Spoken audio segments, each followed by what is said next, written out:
Part one. How do we sometimes plan? So today, like we mentioned earlier, we have a number of tools of how we can define what we're going to use, what we're going to share it around people. Yep. And then the communication. How do we get feedback? How do we typically agree on a contract? Mm-hmm. Sometimes it can be unmanageable when we're sending it around like this. And where does it end up? So when you create a BIM execution plan, where does it end up? Right. So I know where it ends up, in a drawer. How do I get someone to look at my BIM execution plan? Well, one, is it 80 pages long? And they probably don't want to read the whole thing if they have those 3 lines that they're looking for. How can you really get them to engage on that? And you've done this before. How does that feel? Yeah, it is very difficult. No one looks at it. You know, it's very frustrating for teams to get involved.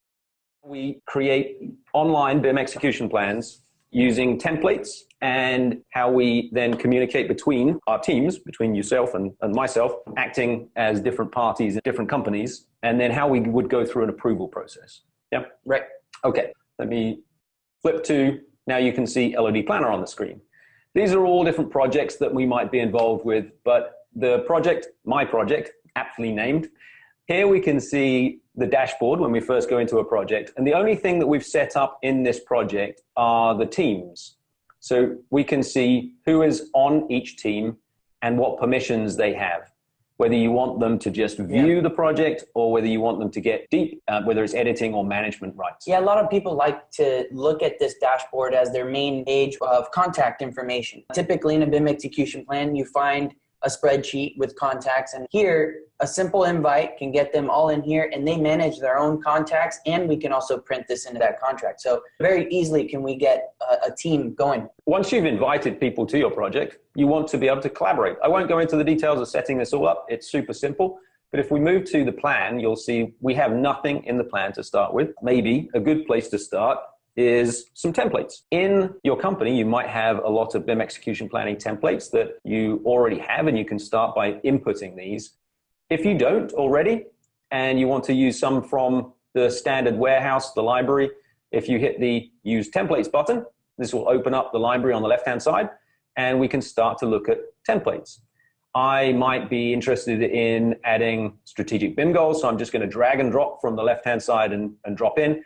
And I'm going to act as the plumber. So I'm going to be really interested in coordination, for example. So we can see what that might be, the BIM use.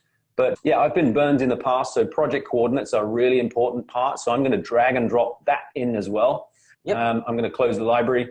And I can see you've already added a category. So I'm actually adding a category on my laptop here. And let's say I wanted to add a training category. Cool. And now I'm going to pick from my own template, so I am on a different team on this project, help create this BIM execution plan. The collaboration on this can be very useful. Instead of one person doing this, there we go.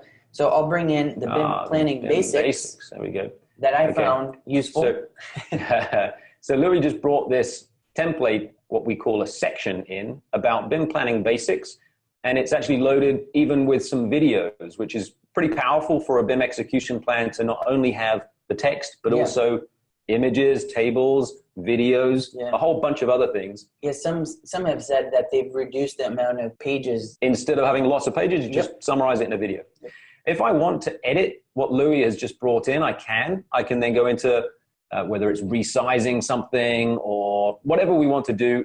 But what we're really interested in is having a workflow where now I'm happy with certain things and I can change it from being work in progress to being proposed. So if I change a couple of these, I'm now ready for Louis or some of the other team members to maybe comment on. So Louis, I can see him tapping out a comment and I can see that comment appearing, and then I can quite simply see, okay, yeah, great. These are our strategic BIM goals, much better than our last project. I like it. Yeah, so this eliminates a lot of the administration burdens that we deal with when we have to email and get feedback and comment. Sometimes we feel like we have to review a 60-page document just because I received a 60-page document. But really what this promotes is a section-by-section collaboration and approval. So little by little can we go through this workflow and approve each section and then come back and have all of that in one location. Mm-hmm. Cool. I could go on for hours about the detail on how we coordinate a project. I'm sure you want to too. But the whole principle is making it super simple to collaborate with others and to go through a commenting process that is integrated with the plan, the contract. I can see Louis adding some more.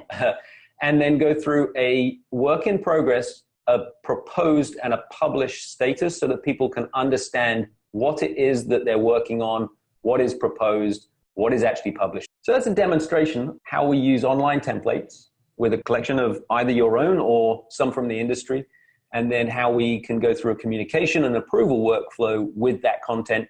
Yes, we can create PDFs. Yes, we can have a documented and archived process along the way.